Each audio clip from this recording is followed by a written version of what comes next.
Okay, today we're going to look at how conservation laws of physics are derived from the calculus of variations. So we'll get really started here. It's a little bit of a long lecture.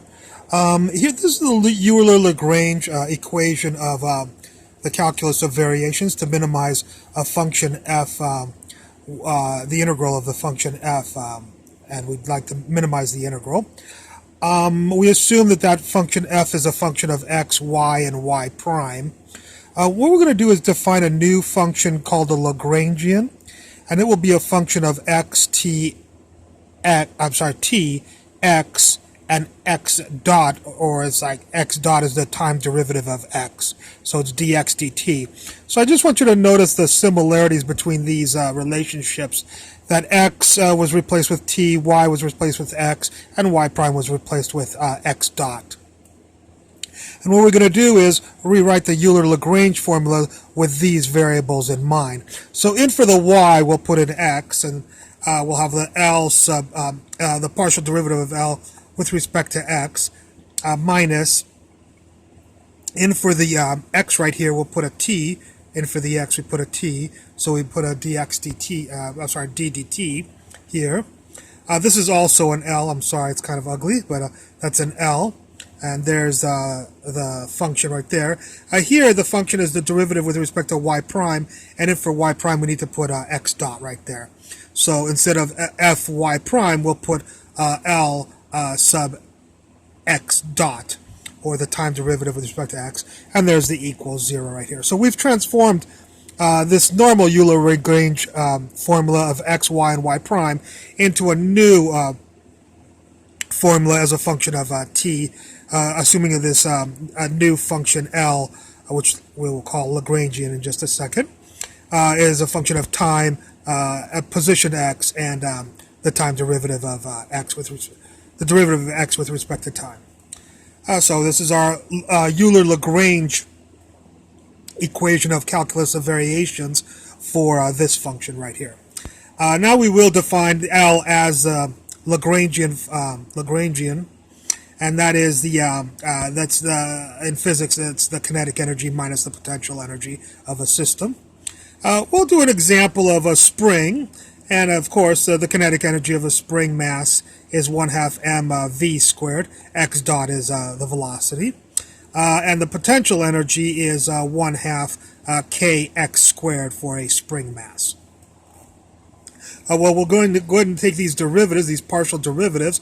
L sub x is, go find the x, there's the x, the derivative is a negative kx. So the derivative of L with respect to x, partial derivative of L with respect to x is a negative kx. The partial derivative of L with respect to x dot is, there's an x dot, the derivative of that is mx, because the 2's will cancel. Okay, I'm sorry, mx dot is the partial derivative of L with respect to x dot. Okie dokie. Now that we have these two pieces, we can use the Euler-Lagrange formula, or formulas like the Euler-Lagrange. What we'll assume here is that there's not going to be a t dependence on the Lagrangian function. Like here, there's no t dependence, notice here.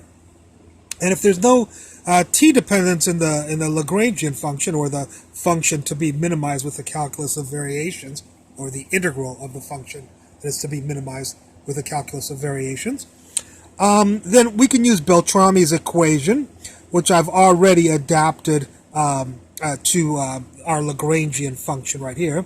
So that I'll just write out. It's the Lagrangian function equals x dot L sub x dot plus c. So let's go ahead and use our little example here, the spring example, in Beltrami's equation. Well, L is all of these people right here. So there is L right here. It's all those people right there, the kinetic energy minus the potential energy.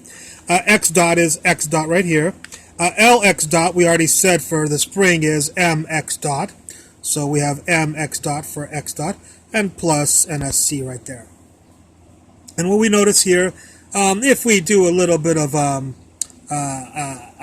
algebra, this term is the same as this term, so we can scoot it over and you'll get this. Negative 1/2 mx dot squared minus 1/2 kx dot squared equals C.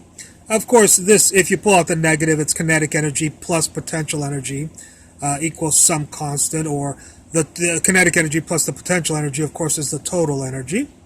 And so the total energy, swing over the negative, is equal to some negative constant. So if the total energy is equal to a constant, that means that the total energy is conserved.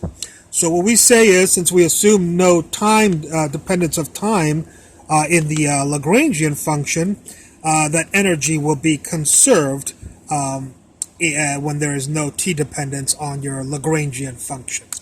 Okay? So, and that makes sense because with a spring, as long as there's no friction, energy is conserved. Kinetic energy is being transformed into potential energy, and potential energy is being transformed right back into kinetic. Okie dokie. Now, I'm sorry, I didn't mention this. When we took Lx, we got this. Lx dot was this. And then we needed one other person, the derivative with respect to time of the Lx dot. So the derivative of this with respect to time, of course, assuming the mass does not change with time, is mx double dot. So the derivative with respect to time of this is mx double dot. All right, which looks a lot. This looks like the momentum, m times velocity. This is m times acceleration. So this looks like the force. All right, and this, of course, is also a force here. Lx, negative kx, is the force of the spring. Okay, let's assume now that we have no x dependence in our Lagrangian. Now, we do in the spring, so we won't be able to use the spring as an example.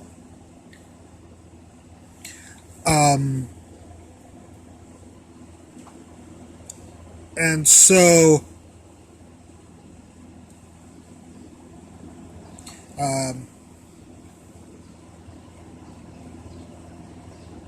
if there is no x dependence, so we'll take the potential out of this this term right here. We say that we'll take the Euler Lagrange formula right here and assume there's no no x dependence. So the derivative of Lagrangian with respect to x is 0, since there's no x's inside the Lagrangian, and we'll just be left with this right here. So if we do the integral of this with respect to time, we'll get Lx dot, of course, and if we do the integral of the 0 with respect to time, we'll get some constant right here. All right. Now then, we did notice that for the spring, I know it has a dependence with respect to x, but we got L is equal to L sub x dot is equal to mx dot. Now, if Lx dot is equal to mx dot, and that is a constant, then that means that the momentum, the total momentum, will be constant. So what we say is that the momentum before has to equal the momentum after, or that momentum is conserved when there is no x dependence in the Lagrangian there. Okay. Unfortunately, the spring, this is not a very good example because the spring does have an x dependence. But assuming that it did not, we would still have gotten the same formula for the mx dot is equal to a constant, which means that the momentum is equal to a constant value, or the momentum will not change. Now, one thing that's interesting here is, just as a little quantum mechanics side bar here, is that when time is there's no time dependence, then energy is conserved, and we have one of Heisenberg's equations is delta E delta T is greater than or equal to h bar, so there's a dependence between energy and time. And over here we said when there's no x dependence, the momentum was conserved. And of course the other Heisenberg rule is the change in momentum, change in x, is greater than or equal to h bar over 2. So we can see that the calculation of calculus of variations formula, the Euler Lagrange formula for calculus of variations, could be a starting point for Heisenberg to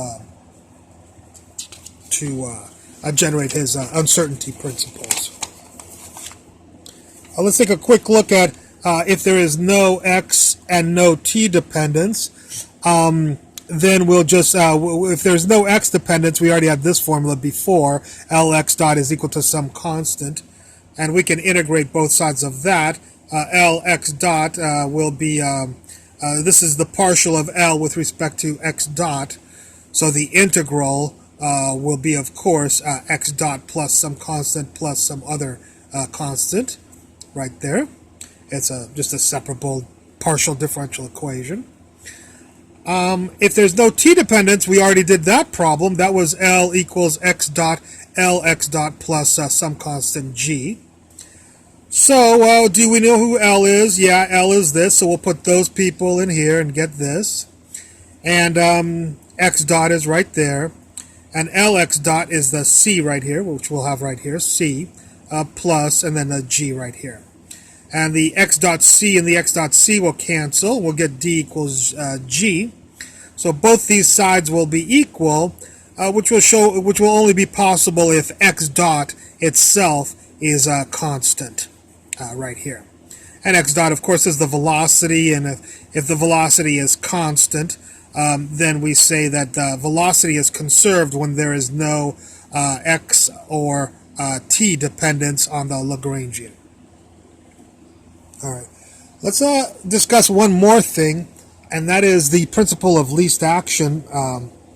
What we do here is we're going to evaluate something called the action integral.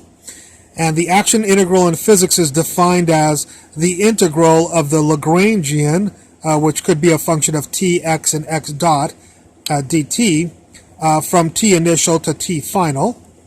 Again, the Lagrangian is equal to the kinetic energy plus the potential energy. And if you want to minimize this integral, we call it delta A equals 0. So the differential of A will have to equal 0. And in order to for this to be true, we've already proved in another lecture that we have to use the Euler Lagrange formula of a calculus of variations right here. All right. So again, going back to our spring example, here's our spring example. We have L is equal to 1/2 mv squared minus 1/2 kx squared, and we have the same things that we had before. The three same things we already derived before. And if we ask who is Lx, there he is. He's negative kx, and this right here is where there's a minus. d dt Lx dot, d dt x dot is mx double dot right there, and so and then the equals 0 right there. So if we plug our three things here into our formula, we get this, and this can be written like this. And we see that this is the sum of the forces on the mass, and that equals the mass times the acceleration. X double dot, of course, is the acceleration. So this can be implied as the sum of forces, and this is the mass times the acceleration, which is a familiar form that we have in physics. And we see that the principle of least action leads to the second law, Newton's second law of motion. And with no t dependence there. So what we'll do now is notice that we did this before with the no t dependence, and we got a different answer than this, or a different equation than this, but that's because we used Beltrami's equation, which of course is known as the first integral. So with Beltrami's equation, we ended up with the fact that energy total was conserved. The total energy was conserved. But if we just use the regular Euler Lagrange formula, we found out that we generated Newton's second law of motion. Okay, so of course, if you integrate this, we will get